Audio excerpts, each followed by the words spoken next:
Hinduism में बोलते हैं कल्कि अवतार, मुस्लिम्स बोलते हैं इमाम मेहंदी, और बुद्धिज्म में बोला जाता है मैत्रेय बुद्धा। मैत्रेय बुद्धा का तो जो कॉन्सेप्ट है वो बुद्धिज्म में भी लिखा हुआ है। क्या समझते हैं हम, कौन है मैत्रेय बुद्धा? देखिए, मैत्रेय बुद्ध वो है जो आने वाले समय में बुद्ध होगा। एक व्यक्ति, एक इंसान जो कभी मनुष्य लोक में उत्पन्न होता है, कभी पशु योनि में उत्पन्न होता है, कभी देवलोक में उत्पन्न होता है। और ये तब तक उत्पन्न होते रहेगा जब तक के उसके पारमिता फुलफिल नहीं हो जाते। पारमिता ऐसे 30 घड़े होते हैं। प्रॉफिट, ये क्या हम मेटाफोर के लिए बोल रहे हैं। पारमिता मतलब ऐसे 10 गुण होते हैं, जिन 10 गुणों को उसको अपने अंदर डेवलप करना होता है 3 लेवल्स पे। बेसिक लेवल पे, है ना, फिर एडवांस लेवल पे, फिर अल्टीमेट लेवल पे, है ना। 3 लेवल पे उसको हर एक गुण को डेवलप करना होता है, और ये गुण डेवलप करने के लिए उसको कई सारे योनियों से होके जाना पड़ता है। पशु योनि से होके जाना पड़ता है, मनुष्य योनि से होके जाना पड़ता है, देव योनि से हो जाते हैं। वो हर योनि में कई तरह की सफरिंग्स देखता है, फिर उसमें उसको कंपैशन दिखाना होता है, लविंग काइंडनेस दिखानी होती है, जेनोसिटी दिखानी होती है, एफर्ट्स दिखानी होती है, इंटेलेक्चुअली उसको मैटर सॉल्व करने पड़ते, रिजॉल्व करने पड़ते हैं। ऐसे 10 गुण वो अपना डेवलप करता है, और ये 10 गुण डेवलप करने के लिए कम से कम 4 असंख्य 1 लाख कल्प लगता है। तब तक उसे यहोवा जन्म लेना पड़ता है, और एक कल्प तूने बताया कितना लंबा होता है, तो उसे 4 असंख्य 1 लाख कल्प लगते हैं, और ज्यादा ज्यादा 16 असंख्य 1 लाख कल्प लगते हैं। और ये होने के बाद फिर, तो अभी जो पारमिता पूरा कर रहा है, बुद्ध के समय में अजित नाम से उत्पन्न हुआ था। वो बुद्ध के समय में था। जो ये वाले बुद्ध थे ना, गौतम बुद्ध, उनके समय में वो था और पारमिता पूरे कर रहा था। अभी उसको पूरे करने के लिए, वो 10 क्वालिटीज पूरा डेवलप करने के लिए उसे समय लगेगा। और वो डेवलप होने के बाद जब मनुष्य की आयु 1 लाख साल रहेंगी, अब ये आयु घटते घटते जा रही है, फिर बढ़ते बढ़ते जाएंगी, जब मनुष्य के 1 लाख साल रहेंगी तब वो एज ए बुद्ध के रूप में उत्पन्न होगा। और तब के चक्रवर्ती राजा होंगे शंख, वो भी फिर भिक्षु बन जाएंगे, तो मैत्रेय बुद्ध होंगे, और उनकी आयु रहेंगे 80,000 साल। यानी फ्यूचर में आप कह रहे हो कि हम वापस पीछे जाएंगे, उम्रें बढ़ती ही जाएंगी, आगे जाएंगे, पीछे अभी हम जा रहे हैं। वो मैं फ्यूचर में मतलब अभी जैसे मान लो हम पहले पीछे 100 साल पीछे रहते होते थे, अब जाएंगे। 70 हो गया अभी ये एवरेज। 10 साल तक जाएगा, अभी 10 साल तक जाएगा। मनुष्य सिर्फ 10 साल जी पाएगा, और उसका विवाह होगा 5 साल की लड़की के साथ, और वो उसमें इतना सामर्थ रहेगा कि जब बच्चे को जन्म दे सके। उसके पीरियड्स वगैरह तब आया करेंगे 5 साल की उम्र में। और जब मनुष्य की आयु 10 साल रहेंगी तब 5 बातें नहीं मिला करेंगी संसार में। घी नहीं मिलेगा ओरिजिनल, मक्खन नहीं मिलेगा, तेल नहीं मिलेगा, शहद नहीं मिलेगा, गुड़ नहीं मिलेगा, और नमक नहीं मिलेगा। ये बातें उस समय उपलब्ध नहीं रहेंगी जब मनुष्य की आयु 10 साल रहेंगी। और तब मनुष्य में इतना क्रोध रहेगा कि अगर माँ ने एक शब्द भी बोला तो गर्दन काट देगा। बेटा, माँ, बेटे ने कुछ बोला तो माँ उसको काट देंगी। इतना गुस्सा रहेगा, इतना फ्रस्ट्रेटेड रहेंगे उस समय की जनरेशन। फ्रस्ट्रेटेड, एंजाइटी, सारे जो डिजीज रहेंगे ना, क्योंकि उनकी ना पेरेंटिंग वगैरह कुछ भी ढंग से नहीं होगी, तो उनमें बहुत सा दबदबा के बना रहेगा, इसलिए वो किसी एक का शब्द नहीं सुन पाएंगे।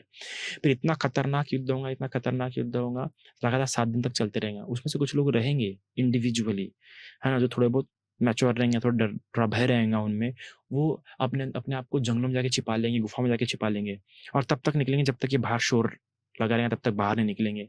फिर जब जो भी बच्चे रहेंगे शहर में, वो सब मर जाएंगे, दूसरे काट कर देंगे, और जो कुछ बच्चे रहेंगे फिर सब शांत हो जाएगा। तो जो गुफाओं में बड़े हैं, जो जो जंगलों में है, वो चुपचाप बाहर निकलेंगे और देखेंगे सब शांति है।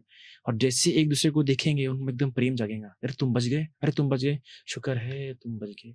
उनमें ऐसा मैत्री भाव जागेगा, और मैत्री भाव जागने में लगेगा हमने बेवजह ये सब करे, चलो शांति से रहते हैं। फिर शांति से रहने के बाद वो फील करेंगे कि हम अच्छी लाइफ जी पा रहे हैं, फिर उनमें और मोटिवेशन आएगा कि हमने ऐसे जीना चाहिए, फिर और वो एथिकली जीना शुरू करेंगे।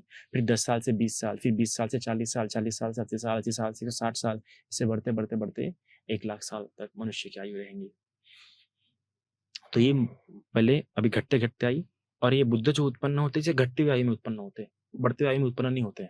तो अब जब 10 साल के हो जाएगा इंसान तब बुद्ध नहीं वापस नहीं नहीं, आएंगे फिर? मैंने ये भी बताया, पहले ही बताया कि मनुष्य, बुद्ध तब उत्पन्न नहीं होते जब मनुष्य की आयु 100 साल से कम होती है, और बुद्ध तब भी उत्पन्न नहीं होते जब मनुष्य की आयु 1 लाख से ज्यादा होती है। ये दो तरह के से बुद्ध उत्पन्न नहीं होते हैं। तो कब तो होते हैं? इसलिए अभी जो बुद्ध उत्पन्न होते हैं, बुद्ध तब उत्पन्न होते हैं जब मनुष्य की आयु 100 साल के ऊपर थी। आज से 2,500 साल पहले मनुष्य की आयु 150 साल थी। उस समय के लोग 150 साल जीते थे, तो बुद्ध तब उत्पन्न हुए थे। फिर जब, तो इस पीरियड में जब मनुष्य की आयु 100 साल के ऊपर हो और 1 लाख साल के कम हो, इस कालावधि में बुद्ध उत्पन्न होते हैं। और उसमें भी जब मनुष्य आयु कम कम होती जाती है, उतरते फेज में हो, डिसेंडिंग ऑर्डर में हो, ना कि असेंडिंग, है ना, कम ज्यादा से कम कम, क्योंकि उस समय में लोगों को धर्म की आवश्यकता होती है। उस समय में लोग धर्म समझ सकते हैं, उनको बताना पड़ता है कि ये अच्छी बात है, वो अच्छी बात है, क्योंकि उनकी जो इंटेलेक्ट है एथिकल मॉरल सेंस में, है ना, वो उनका डिग्रेड होना शुरू होता है। तो उनको समझाना पड़ता है कि ये चढ़ते हुए उम्र में इसलिए बुद्ध उत्पन्न नहीं होते हुए क्योंकि उस समय में उनको समझाने की आवश्यकता पड़ती नहीं है, क्योंकि वो कर्मों का फल देख पाते हैं कि मैं ये अच्छा कर रहा हूँ, मेरे को फल मिल रहा है, इसलिए वो अपने खुद ब खुद ही अच्छे कर्म करते जाते हैं। तो ये शुरू कैसे होता है? ये शुरू होता है जब ये सबसे पहला जो शुरू होता है चोरी से होता है शुरू। और जब व्यक्ति का 80,000 साल होती है तब से शुरू होता है। तब के जो राजा होते हैं, कुछ ऐसे राजा होते हैं जो निर्धनों को धन नहीं बांटते, और वहां से दरिद्रता से सारे अपराध होना शुरू होते हैं। जब निर्धन को प्रॉपर धन नहीं मिल रहा, मतलब प्रॉपर खाने के लिए नहीं मिल रहा, बच्चे पालने के लिए, परिवार पालने के लिए, तो वो चोरी करना शुरू करते हैं। तो जैसे एक ने चोरी कर लिया तो राजा ने उसको पकड़ लिया, फिर उसको पढ़ के लाया, तो राजा के ने पूछा भैया क्यों चोरी किए? क्योंकि उस समय राजा थोड़ा तो समझदार होते, तो बोलते नहीं था घर में खाने के लिए, बच्चे उच्चे भूखे थे इसलिए चोरी कर लिया। तो फिर राजा उसे देता है धन। फिर और कुछ लोग इसे चोरी कर लेते हैं, उनको ज्यादा धन देता है, तो लोगों को लगने लगता है अरे चोरी करने पर राजा धन देते हैं। फिर जब 2-3 बार ऐसे किए, क्योंकि उसके पहले जो राजा थे ना, उसके जो पहले के राजा होते थे, वो राजा क्या करते हैं कि हमेशा गरीब में धन बांटते जिनके पास धन नहीं हो, है ना। पर ये जो कुछ राजा ऐसे हो जाते हैं जो एक्स्ट्रा ऑर्डिनरी होते हैं, अपना दिमाग लगाते हैं, अपने पूर्वजों के समान नहीं जीते हैं, तो फिर उस समय में ये होता है। अक्सर हर 7 राजाओं के बाद ये होता है। 7 राजा होते हैं जो काफी एथिकली जीते, 8वां राजा हमेशा ही गलती करता है, जो 8वां राजा होता है। तो क्योंकि उस समय आयु बहुत लंबी होती है, 1 साल 2 साल होती है आयु, तो ऐसी गलतियां हो जाती है। वो अपने बड़े बुजुर्ग से परामर्श नहीं करता है कि कैसा राज्य करना चाहिए। जो अपने बड़े बुजुर्गों से परामर्श नहीं करता, उससे हमेशा गलतियां होती है, और ये 8 राजा ने वही गलती की थी। तो वो हुआ, तो चोरी हुई, फिर लोगों को लगा, फिर लोगों ने चोरी करना शुरू किए, फिर राजा को लगा रहे तो गलत हो रहा है, फिर राजा ने उनकी फांसी दिया, मतलब कसाई सामान में उनको कटवाना शुरू किया।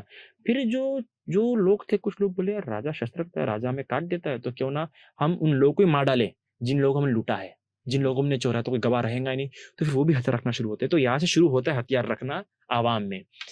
फिर जनता भी हथियार रखना शुरू करती है। अभी हथियार रखना शुरू हुए तो थोड़ी सी हिंसा की प्रवृत्ति तो आएंगी चाहेंगी। फिर तो वो जो शुरू होती है, तो वो पीढ़ी तो करना शुरू करती है, पर उनकी आने वाली पीढ़ी की आयु कम हो जाती है, सिर्फ 40,000 साल हो जाती है। इसका इम्पैक्ट पड़ता है आने वाली पीढ़ी पे। तो उनकी आने वाली पीढ़ी कितनी रहती है? 40,000 साल की हो जाती है। फिर 40,000 साल वाली जो पीढ़ी होती है, जिनकी आयु 40,000 साल होती है, उस पीढ़ी की, उस पीढ़ी में फिर झूठ बोलना शुरू हो जाता है। क्योंकि जब राजा पकड़ता है, राजा पूछता है कि तुमने चोरी की, तो उनको लगता है सच बोलूंगा तो मुझे क्या कर देगा, कटवा देगा, तो झूठ बोलता है। तो फिर चोरी के कारण से फिर झूठ बोलना भी क्या होता है, शुरू होता है। तो उसकी आने वाली पीढ़ी में आयु क्या होती है? 20,000 साल। तो वो उनके कारण जो नई पीढ़ी आती है, उनकी आयु होती है सिर्फ 20,000 साल। फिर जिनकी 20,000 साल आयु होती है, फिर उनमें गुण होता है चुगली का। उनको लगता है कि हम राजा को बताए कि इसने चोरी किया, क्योंकि तब झूठ बोलना शुरू होता है। तो ऑफकोर्स जो पकड़ा गया वो सच तो बोलेगा नहीं। तो फिर उसके जो कुछ करीबी लोग लगता है अगर हमने बताया तो राजा के हम करीब हो जाएंगे, तो चुगली करना शुरू होते हैं। फिर चुगली करने के कारण से आने वाली जो पीढ़ी रहती है वो हो जाती है सिर्फ 10,000 साल। फिर जब मनुष्य की 10,000 साल होती है, तो उस पीढ़ी में क्या होता है, कुछ लोग सुंदर होते हैं, कुछ लोग कुरूप होते हैं। इसके पहले वाली पीढ़ी में सभी सुंदर होते थे, पर तो जो लोग कुरूप होते हैं, वो सुंदर लोगों से, सुंदर लड़कियों से, सुंदर स्त्रियों से, सुंदर लड़कों से आकर्षित होना शुरू होते हैं। और इसके कारण से, इस आकर्षण के कारण से वो किसी के पत्नी के साथ, किसी के बहू के साथ, किसी की बेटी के साथ व्यभिचार करना शुरू करते हैं, गलत यौन चीजें करना शुरू कर देते हैं। तो इसके कारण से क्या हो जाता है, जो आने वाली पीढ़ी होती है वो हो जाती है 5,000 साल उनकी आयु। फिर उसमें ये होता है कि उसमें फिर अभी जब कठोर वचन हो जाता है, तो उसके बाद क्या, जो 5,000 साल की आयु वाले लोग होते हैं, उनमें और 2 गुण आ जाते हैं, दुर्गुण, कठोर भाषी, कठोर वचन बोलना, और निरर्थक बकवास। फिर इसके कारण से उसकी आने वाली पीढ़ी जो रहती है, इसमें लोभ उत्पन्न होता है। जब व्यक्ति निरर्थक बकवास करना शुरू करता है, तो फिर व्यक्ति लोभ उसमें ज्यादा प्रवेश करता है। जब कठोर बोलना शुरू करता है, उसमें लोभ और हिंसा बढ़ जाती है। तो फिर उसकी आने वाली पीढ़ी जो 2,500 साल जी रही थी, उनके कारण जो आने वाली पीढ़ी रहती है, उनसे जो आने वाली पीढ़ी पैदा होती है, उनकी आयु होती है सिर्फ 1,000 साल।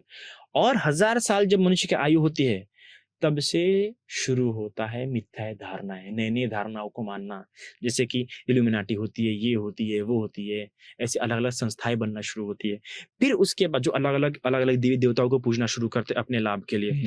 फिर उसके बाद जो आने वाली पीढ़ी रहती है वो सिर्फ 500 साल जीती है।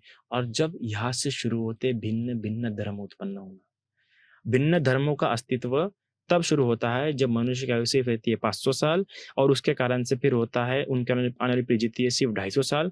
और 250 साल की जो पीढ़ी होती है, मतलब जो पीढ़ी सिर्फ 250 साल जीती है, वो अपने माता पिता का आदर करना, श्रमण ब्राह्मणों का आदर करना बंद कर देती है। फिर उसके बाद आता है, उसके कारण होती है ऐसी पीढ़ी पैदा होती है जो सिर्फ 100 साल जीती है। और 100 साल वाली पीढ़ी में अश्रद्धा होता है, अंधश्रद्धा नहीं है। अंधश्रद्धा तो सुधर जा सकती है, अश्रद्धा नहीं। अश्रद्धा मतलब किसी का सम्मान ही नहीं करते, मानते कोई फायदा नहीं है सब करके। और फिर उसके बाद होती है 10 साल की पीढ़ी तक आना शुरू। तो यानी बेसिकली ये जो पूरा आपने साइकिल बताया, आपने बताया कि हम सब, हमारे जो मतलब great great great into 100,000 grandfathers जो हैं, वो एक टाइम रहा होगा जब 1000 या 1,00,000 साल के भी होंगे। और वहाँ साइंटिफिकली तो मैच नहीं करता है, लेकिन राइट, यही मैं आपसे पूछने वाला था कि वो जो 1,00,000 का जो हम बुद्धिज्म फिलोसफी से समझ रहे हैं, इस फिलोसफी में अब यहाँ पर आ रहे हैं कि हम 1,000 साल तक पहुंचे, और करंटली हम 100 साल से घटते घटते घटते लाइफ ही हमारी 10 साल रह जाएगी, और 10 साल के बाद एक रीसेट होगा, जिसके बाद जो लोग बचते हैं वो लोग एक बेटर इंट्यूटिवनेस और बेटर इंसान बनेंगे स्लोली। मतलब कैसा होता है कि जो हम लोग, जो बुद्धिस्ट लोग हैं ना, वो डायसेंट्रिक साइक्लिक इवोल्यूशनरी ऑर्डर मानते हैं। Dicentric, okay, cyclic evolutionary order मानते हैं, मतलब ऊपर से नीचे आना, फिर नीचे से ऊपर, दो तरीके से इवोल्यूशन होता है। जो लोग बच जाते हैं फिर वो ही वहां से एक नया वर्ल्ड ऑर्डर एस्टैब्लिश करते हैं, जैसे कि अभी हो रहा है।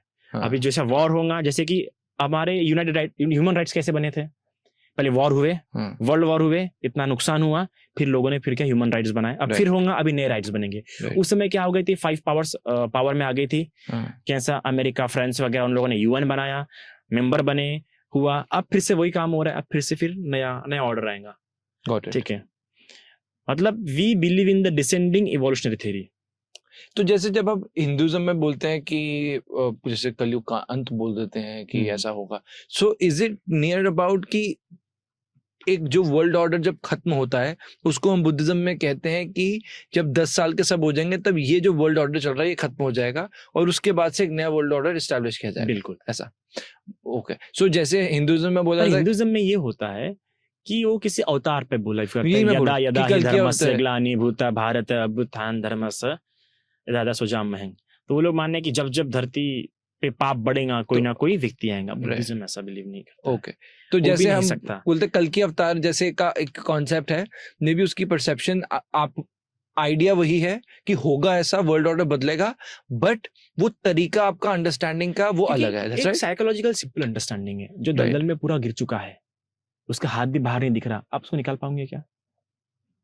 जो दलदल में सिर्फ आधा डूबा है, उसकी गारंटी कि आप उसको निकाल सकते हैं। उसी प्रकार जो मनुष्य की 10 साल होती है, वो धर्म समझने काबिल होता ही नहीं कि उनमें धर्म स्थापित करे। तो मैत्रेय बुद्धा जो है वो फिर बाद में आएंगे 100 साल के बाद, जब मनुष्य 1,00,000 साल होंगे, जब मनुष्य का आयु 100 साल से ऊपर और 1,00,000 साल से नीचे, उस समय सभी की आयु उतनी ही रहेंगी। तो जब मनुष्य की आयु 1,00,000 साल होंगी, सभी लोग 1 साल जिएंगे, तब होंगे, मतलब और बहुत समय बाकी है वो मैत्रेय बुद्धा आने के लिए। और वो आएंगे तो क्या होगा?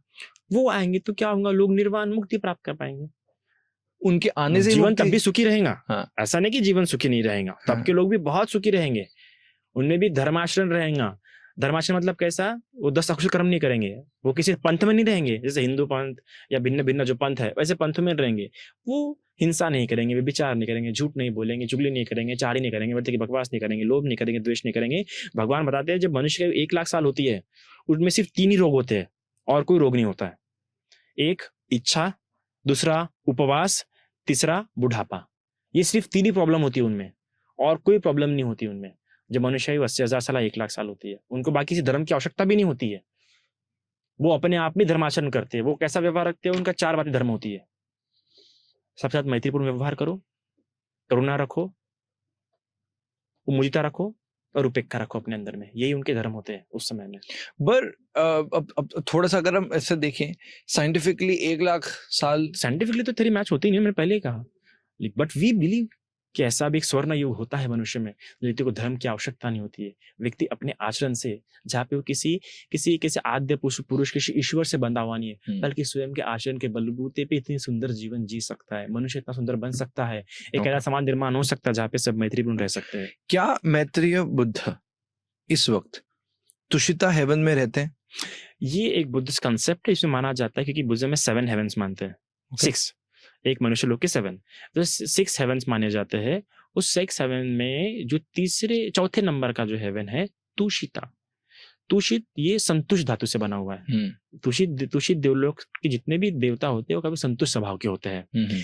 तो माना जाता है कि जो भी बोधिसत्व होते हैं, मतलब जो बुद्ध बनने का प्रयास कर रहे हैं, वो 10 गुण अपने अंदर क्या कर रहे हैं, डेवलप कर रहे हैं। वो जब भी देवलोक में उत्पन्न होते तो उस देवलोक में उत्पन्न होते और वहां पे रहते हैं। ओके, हाँ। सो वहां पे कोई मेडिटेटिव स्टेट में ऐसा पॉसिबल है कि कोई वहां से कनेक्ट कर सकता है? मेडिटेटिव स्टेट में I am not 100% sure. Okay, पर जा सकते हैं वहां पे कोई। कैसे? वो बल प्राप्त करने पर देवलोक में, जैसे मुगलान जाते थे। क्या होता था वहां पर? और ऐसे कई सारे धार्मिक लोग भी जो मृत्यु बाद वहां पे उत्पन्न हुए। एक चित्तगृहपति था, उसने बहुत पुण्य कर्म किया था। उसने 500 लोगों को धार्मिक आचरण में लाया था, और उसके हर एक लोग ने और 500 लोग धर्म में लाए थे। तो जो वो बूढ़ा हुआ, जब मृत्यु का समय पास में आया, तो 3 से 5 देवलोक के रहता थे सुलेने के लिए कि बताओ, बोले तुम्हें कौन से देवलोक में उत्पन्न होना है। तो वो अपने बच्चे से पूछता कि बता किस लोक में उत्पन्न हो, तो बोले तुषित देवलोक में उत्पन्न हो, क्योंकि वहाँ पे भूसे तो वास करते हैं। तो ऐसा हार वो तुषित देवलोक के रथ में फेंकता है, फिर तुषित देवलोक में उत्पन्न होता है मृत्यु के बाद। वो है तुषित जो देवलोक है, इसके बारे में कुछ डिस्क्रिप्शन मिलता है हमें कहीं टेक्स्ट में? कैसा होता है हेवन? हेवन कैसा तो इसके बारे में कैसा डिस्क्रिप्शन मिलता है, भले ऑथेंटिक हमारे धर्म ग्रंथों में नहीं, मतलब जो मूल धर्म ग्रंथ है हमारा त्रिपिटक, उसमें बहुत ही कम मिलता है। और बाकी कई सारे रेफरेंस मिलते हैं उसके, जैसे तुषित देवलोक कैसा होता है। वहाँ के देवता बहुत संतुष्ट होते हैं, संतुष्ट स्वभाव के होते हैं। मतलब ह्यूमनली लाइफ जी रही है वहां पे भी ऐसा? ह्यूमन लाइफ बोल नहीं सकते आप। एक देखो, देवताओं का जो देवतुल्य जो होता है ना, देव में 10 बातें होती है जो सबसे एग्र होती है। और जितना हायर देवता रहेगा उसमें 10 बातें उतने स्ट्रांग रहेंगी, उतनी बड़े पैमाने पर रहेंगी। आयु, वन, सुख, बल, यश, ऐसे कई सारी बातें होती है जो 10 गुना में श्रेष्ठ होती है।